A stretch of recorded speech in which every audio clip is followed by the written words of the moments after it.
Bueno, mire, entonces vamos a hacer referencia a una condición de la persona en su final de la vida. Y se dejó precisamente el tema para el final de los temas de medicina interna, pues para que ustedes hubieran tenido la oportunidad de encontrarse con pacientes que pudieran estar en esta condición. De pronto han tenido que ver algunos con la situación de familia que rodea a un paciente en una condición terminal. Lo primero que vamos a hacer es a definir unos términos que es importante tener en cuenta, unas definiciones. Voy a hablar algo de eutanasia, que es un tema que hace rato está de moda y suena.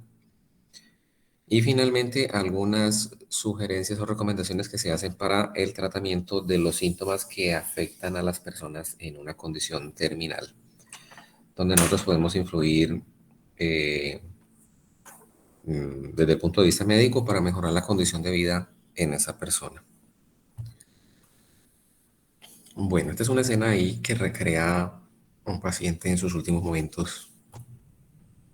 Se define como terminal una enfermedad o condición patológica grave que haya sido diagnosticada en forma precisa por un médico experto, hace alguien conocedor del tema que demuestre un carácter, esa enfermedad progresiva e irreversible, con pronóstico fatal próximo o en plazo relativamente breve, que no sea susceptible de un tratamiento curativo y de eficacia comprobada, que permita modificar el pronóstico, que ese tratamiento permita modificar el pronóstico de muerte próxima, o cuando los recursos terapéuticos utilizados con fines curativos han dejado de ser eficaces. Es una definición larga, pero bastante completa.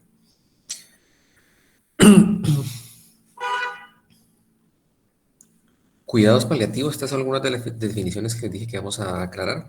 Cuidados paliativos se refiere a la asistencia integral a las necesidades físicas, emocionales, familiares y espirituales del paciente.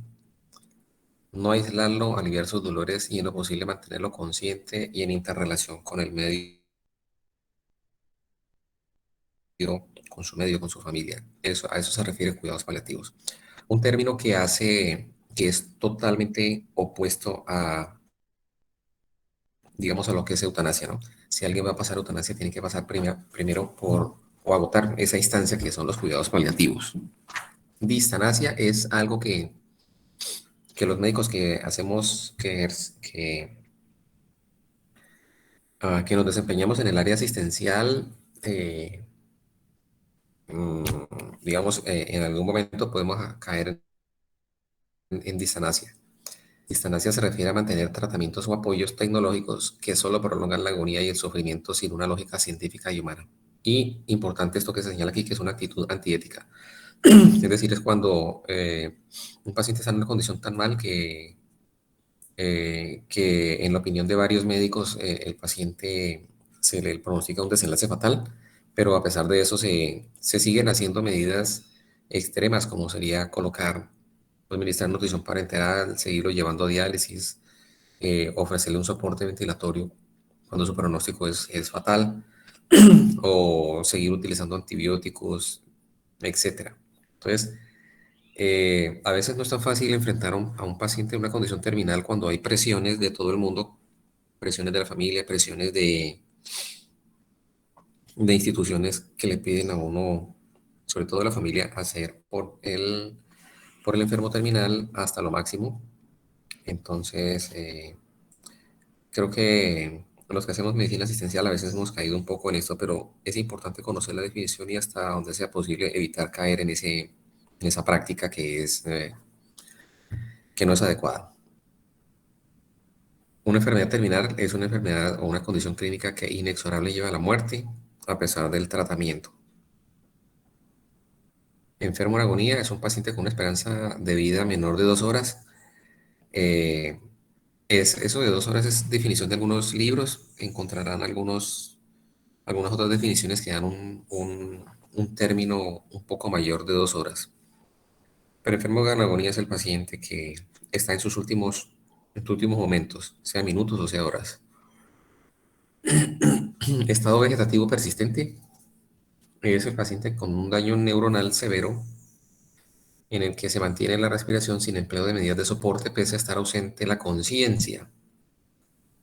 los que hayan rotado por el quinto o sexto piso han visto pacientes mm, de esos pacientes crónicos que a veces compartimos con el servicio de neurocirugía, que usualmente son pacientes jóvenes que han sufrido traumatismos cráneoencefálicos mm, y que permanecen en esta condición. La persona está despierta, tiene sus ojos abiertos, mira para todas partes, pero no atiende llamado, no obedece órdenes, no puede moverse, casi siempre tienen una sonda de gastrostomía para alimentarlo, a veces tienen traqueostomía y son absolutamente dependientes. Si no los mueven, no se mueven, si no se alimentan, no pueden hacerlo ellos por sí mismos y están en un estado de alerta, pero no tienen independencia, autonomía, no se comunican. Es importante desde el punto de vista no solamente emocional para la familia, sino desde el punto de vista económico, porque implica que esa persona necesita a alguien que cuide de él 24 horas del día todo el tiempo. Eutanasia es, es bien y thanatos es morir. Etimológicamente se refiere a eso. Pero hasta hace algunos años se, se considera la eutanasia como un acto intencional de matar y está subrayado matar porque esto pues obviamente constituye un delito. Y dice acto intencional de matar por piedad a un enfermo terminal con grave sufrimiento y por petición de este. Eh, se debe hacer siempre que el paciente lo haya solicitado anteriormente, pero como les dije, fue un delito hasta 1997. Decía en el Código Penal, decía que homicidio por piedad es el que matare a otro por piedad para poner fin a intensos sufrimientos provenientes de lesión corporal o enfermedad grave o incurable y dice incurrirá en prisión de 6 meses a 3 años. Entonces, por eso fue un procedimiento que, a pesar de que se hacían en otros países, no muchos, pues constituía un delito hacerlo en Colombia. Bueno, ¿a qué se refiere el término medidas heroicas o extraordinarias? Pregunto, ¿me están escuchando bien? Sí, señor. Bueno, bien. Si hay algún problema, Camila, por favor me marca el celular. Sí, doctor. Medidas heroicas o extraordinarias se refiere al uso de medidas, digamos, dentro de lo que está incluido las tecnologías de punta, como cirugía cardíaca, diálisis, trasplantes, hiperalimentación parenteral. Y esas medidas están indicadas, hay que tener en cuenta esto, indicadas en pacientes críticos, usualmente los pacientes que están en salas de unidad, o en unidades de cuidado intensivo, pero hay que tener en cuenta que esas medidas heroicas no es para usar en pacientes terminales. Si hacemos eso, lo que hacemos es caer en distanasia, el término que les mencioné hace un momento.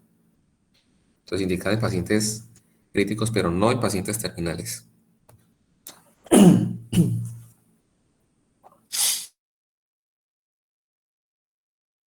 Las medidas ordinarias son aquellas que sostienen la vida del paciente sin derivar en mejoría del estado terminal y apenas producen alivio de los síntomas. Entonces, son esos pacientes que están en sus últimos momentos, en quienes nos vamos a realizar medidas heroicas, pero que para tranquilidad del paciente y a veces más que del paciente de la misma familia, hay que hacerles claridad en que si bien el desenlace es fatal en el corto plazo, a ese paciente hay que ofrecerle algunas cosas básicas eh, que se deben colocar, digamos, que son lógicas administradas desde el punto de vista humano.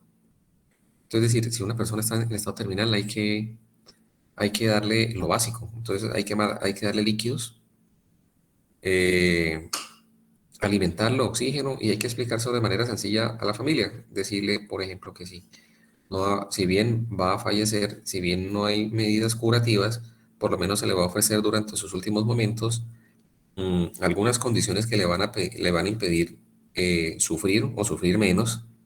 Entonces le vamos a dar alimento para que no tenga hambre, le vamos a dar líquidos para que no esté deshidratado, le vamos a colocar oxígeno para que no sienta disnea,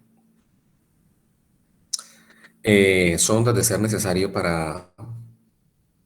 de drenaje de la orina o sondas para alimentar, la alimentación básica. Entonces son medidas ordinarias a las que tiene derecho cualquier persona, por mal que esté en su condición. Ortotanasia. Ortotanasia se refiere a la suspensión de medidas terapéuticas extraordinarias o la no iniciación en pacientes con inminencia de muerte. No tiene la intención de provocar la muerte ni de apresurarla. Se debe controlar el dolor e incomodidad del paciente. Entonces, eh, el paciente que tiene una enfermedad pulmonar severa, una cardiopatía severa y está en sus últimos momentos, entonces estaba en plan de ser trasladado a la unidad de cuidado intensivo, pero se hizo la valoración del paciente y se encontró que su pronóstico va a ser fatal. Entonces, sencillamente no se le va a suministrar soporte ventilatorio, no se le va a iniciar esa medida, o si el paciente está con antibióticos o medicamentos, digamos, de alto costo y el paciente está en agonía, pues no le vamos a colocar, a gastar, a utilizar una dosis de medicamentos o de procedimientos que sean innecesarios y que no van a influir en el pronóstico del paciente. Entonces, ortotanas que suspender lo que se está haciendo o no iniciar lo que tocaría por la condición que tiene el paciente y su pobre pronóstico en el corto plazo. Bueno, objeción de conciencia, este concepto deben tenerlo todos muy claro. Ustedes se han dado cuenta que se ha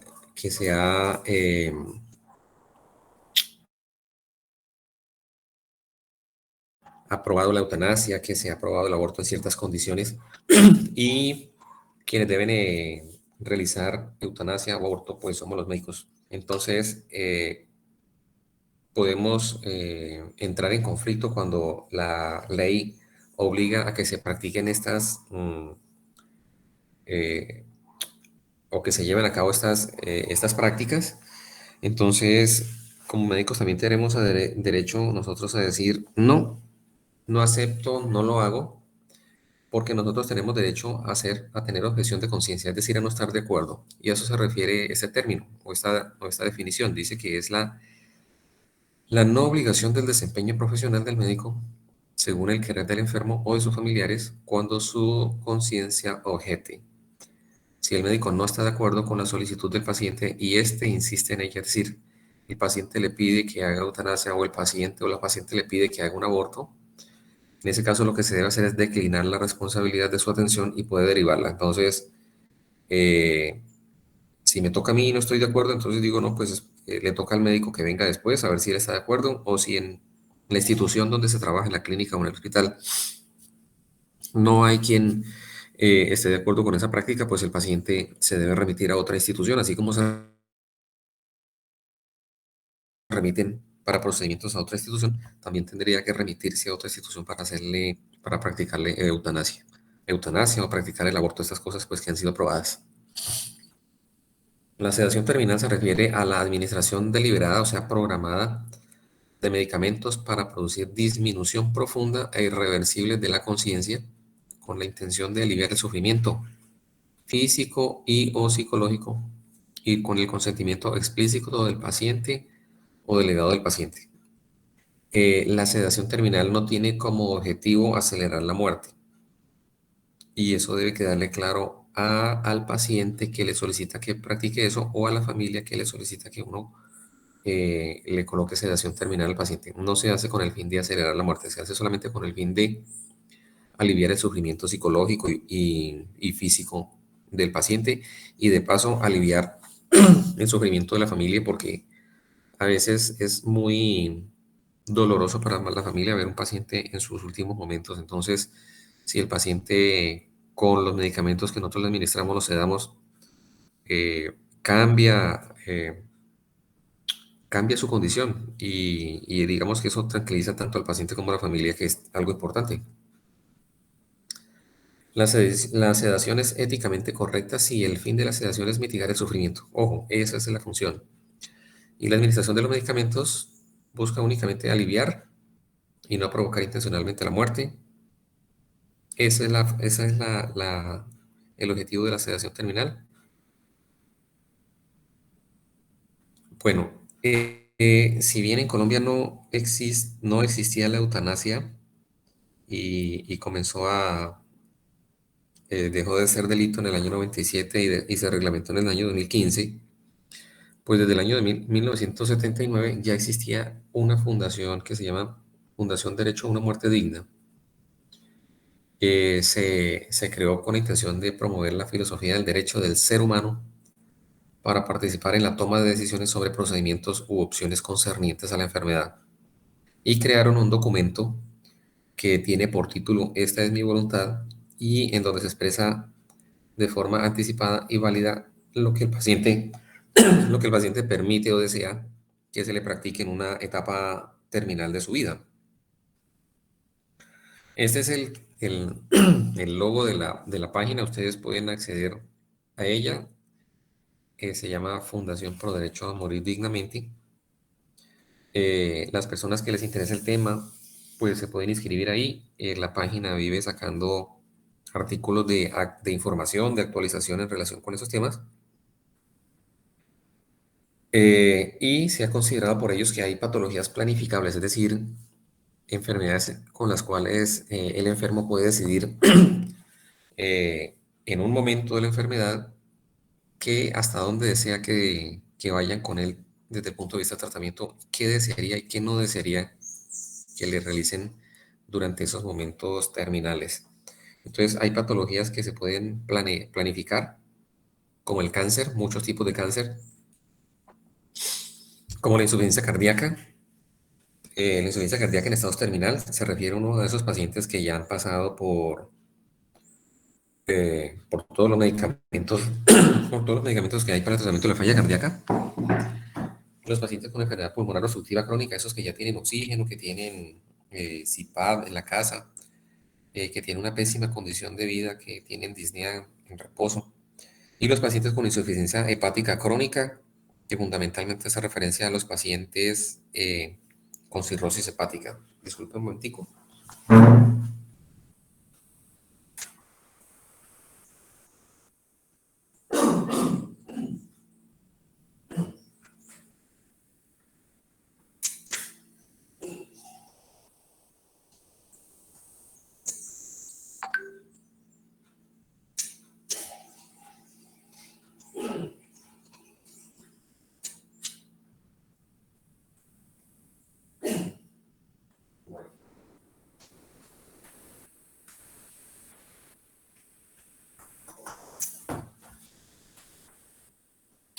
Este es el documento que promueve esa fundación. Se llama Documento de Voluntad Anticipada sobre el final de mi vida, y va con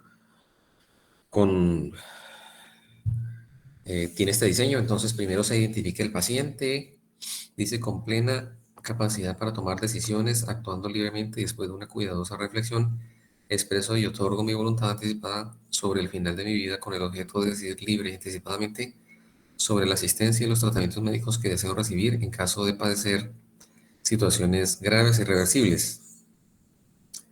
Dice, dispongo que si en un futuro no puedo tomar decisiones sobre mi atención médica como consecuencia de mi deterioro físico o mental por encontrarme en algunas de las situaciones que se señalan a continuación. Entonces vienen aquí varias enfermedades que se han considerado y que se han ido incluyendo cada vez en este documento. Entonces aquí dice hasta dónde quiere que se haga intervenciones. Entonces, aquí hay otra parte que dice, además, si dos médicos coinciden de manera independiente que mi estado es irreversible, mi voluntad es que no me apliquen o me retiren si no me lo han comenzado, o aplicar tratamientos o medidas que tengan por objeto prolongar mi vida o mantenerla por medios artificiales. Y menciona específicamente resucitación cardiopulmonar, respiración artificial, medidas invasivas de nutrición, diálisis renal, etc. Bueno, ese documento debe diligenciarse y debe hacerse registrar ante una notaría para que tenga validez. Usualmente piden testigos que también deben firmar y que también deben registrarse en la secretaría para que la persona, cuando llegue a un hospital o a una clínica, el grupo de médicos tratantes deba conocer la voluntad que ha manifestado el paciente antes de llegar a la condición en que se encuentra, para poder definir hasta qué punto se va a avanzar en el tratamiento con esa persona.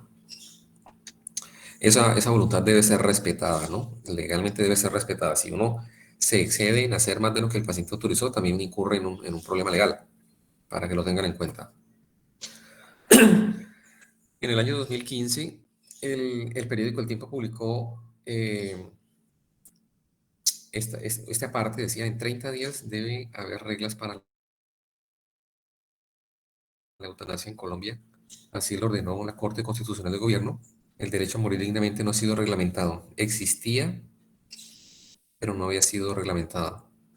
Y comenzó a hacerse sentir ese sentimiento de muchas personas para para que se reglamentara la eutanasia a través de pacientes que hacían, se comunicaban o expresaban su intención ante los medios de comunicación para que se les diera más trascendencia y lo lograron finalmente. Aquí se hace referencia a una mujer enferma de cáncer que murió esperando que su EPS le garantizara el derecho a morir dignamente a través de la eutanasia. Eso hizo que la Corte Constitucional despenalizara la eutanasia en el año 1997 y le ordenara al gobierno que comenzara a reglamentar esa práctica polémica, sí, pero fue ya orden constitucional para hacer la reglamentación. La reglamentación era decir qué pacientes van a eutanasia, dónde se va a hacer la eutanasia, quién la va a practicar, cuál es el protocolo de la eutanasia, qué medicamentos, etcétera. Entonces, despenalizada, o sea, dejó de ser delito en el año 97, pero se ordenó su reglamentación en 2015 y se hizo. Bueno, esta es una caricatura que hace referencia a esas peticiones repetidas que hacían personas solicitando eutanasia y que finalmente fallecían esperándola. Ese señor se llama Carlos Gaviria, falleció hace como unos 8 años, ex constitucionalista y político. Él fue la persona que trabajó en esa, en esa intención por reglamentar la eutanasia, lo logró, perdón, por reglamentarla, no, por despenalizarla. Pero como les dije, no se reglamentó hasta casi 20 años después. Entonces, en el año 2015 dice, por medio de la cual esta resolución se da cumplimiento a la orden cuarta de la sentencia esta de la Honorable Corte Constitucional en relación con las directrices para la organización y funcionamiento de los comités para hacer efectivo el derecho a morir con dignidad. Los comités son unos grupos que deben constituir las IPS, es decir, hospitales y clínicas para ofrecer el servicio de eutanasia. Dice, considerando que la Corte Constitucional a través de esta sentencia consideró que el derecho fundamental a vivir en forma digna implica el derecho fundamental a morir con dignidad y dicha determinación exhortó al Congreso de la República a expedir la regulación respectiva, que dicha corporación mediante esta sentencia comunicada el 4 de marzo de 2015 resolvió conceder la acción de tutela interpuesta que dentro de las determinaciones adoptadas en esta sentencia ordenó al Ministerio de Salud y Protección Social que en el término de 30 días contados a partir de la comunicación de la mencionada sentencia emita una directriz y disponga todo lo necesario para que hospitales, clínicas, IPS, CPS y general, prestadores del servicio de salud conformen el comité interdisciplinario del que trata esta sentencia y cumplan con las obligaciones emitidas por esa decisión. Es decir, ahí ya la Corte dio la orden de que tenía que reglamentarse para que se practicara la eutanasia. Y creo que vale la pena recordar el nombre.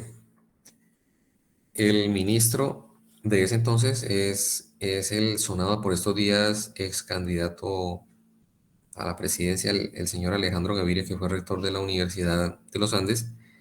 Él fue el que se dio la lucha para que se lograra la eutanasia, para que se reglamentara y lo hizo. Después de reglamentada la eutanasia, en ese momento, año 2015, se quedaron algunas cosas pendientes que después cambiaron. Por ejemplo, la aplicación de la eutanasia en menores de edad. Hasta ese momento no se reglamentó la eutanasia en menores de edad. se hizo años después, no hace mucho. Lo otro es el consentimiento sustituto, quedó pendiente, es decir, cuando, cuando la persona nunca manifestó su intención de que se le practicara la eutanasia, pero los familiares solicitan la eutanasia, no se puede hacer, no se puede hacer y todavía no se puede hacer.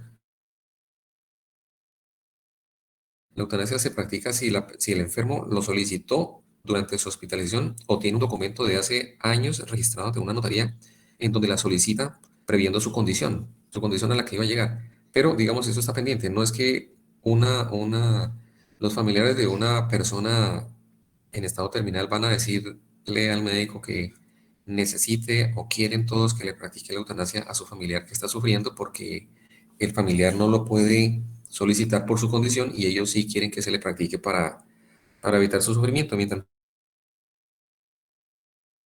un documento previo, una voluntad anticipada antes no se puede hacer. Entonces, eso quedó pendiente, aún no se hace, no se puede hacer, ningún familiar o allegado puede solicitar la eutanasia de su enfermo. Quedó reglamentado también lo de las enfermedades degenerativas, aunque ya se aprobó hace poco para algunas enfermedades. Ustedes escucharon este año el caso de una señora con esclerosis que solicitó que se le practicara y finalmente se le hizo. Se le practicó. Y hay otra cosa que está pendiente, que yo creo que sí se va a demorar mucho aquí en llegar, que es el suicidio asistido. El suicidio asistido lo tienen en algunos países. En Colombia no existe, solamente la eutanasia. ¿Qué pasa con la religión? Si uno dice que es de una u otra religión, entonces en Colombia hay una libertad religiosa que consagra la Constitución, pero también la jurisprudencia de la Corte es clara invocando la dignidad humana y la autonomía individual que hace parte de la Carta Política y que consagra que en algunos casos particulares debe primar el derecho a la muerte digna. Es decir, eh, no hay inconveniente por el hecho de que el paciente sea de una u otra creencia. Legalmente se puede hacer. Bueno, esta es una primera solicitud de eutanasia que finalmente se llevó a cabo. Entonces fue dirigida a la clínica de Occidente donde estaba hospitalizada este señor que se llama José Ovidio González Correa. Dice, señores oncólogos, clínica de Occidente, esa es una clínica de Bogotá, dice, yo, José Ovidio González Correa, con 79 años de edad, en uso pleno de mis facultades mentales y de manera libre y voluntaria, manifiesto mi intención de que se me realice eutanasia. La anterior solicitud la hago bajo la gravedad de juramento, con la convicción libre y absoluta del ejercicio de mi derecho fundamental a morir dignamente. Eso lo pidió ese señor a los médicos tratantes de esa clínica. Hizo la solicitud le fue aprobada y se programó. Y cuando este paciente fue para que se le practicara la eutanasia, al parecer no estaba protocolizada adecuadamente y le fue suspendida. A eso hace referencia a esta caricatura. Este señor Jesús Ovidio era el papá del caricaturista del periódico El Tiempo que se conoce como Matador. Por eso he traído las caricaturas de este señor. Julio de 2015 dice, Ovidio González fue sometido a la primera eutanasia legal en Colombia, luego de que una orden médica suspendiera el procedimiento hace una semana. El padre del caricaturista Matador fue sometido a la primera eutanasia legal, porque antes se hacía legal y más que legal, reglamentada del país. ¿Sí? Bueno, este señor fue el primer colombiano sometido a eutanasia, una vez que se había no solamente despenalizado, sino reglamentado la eutanasia. Obviamente, pues ahí hubo quienes se opusieron a la práctica, aún siguen opositores, pero con todo y eso, pues sigue vigente.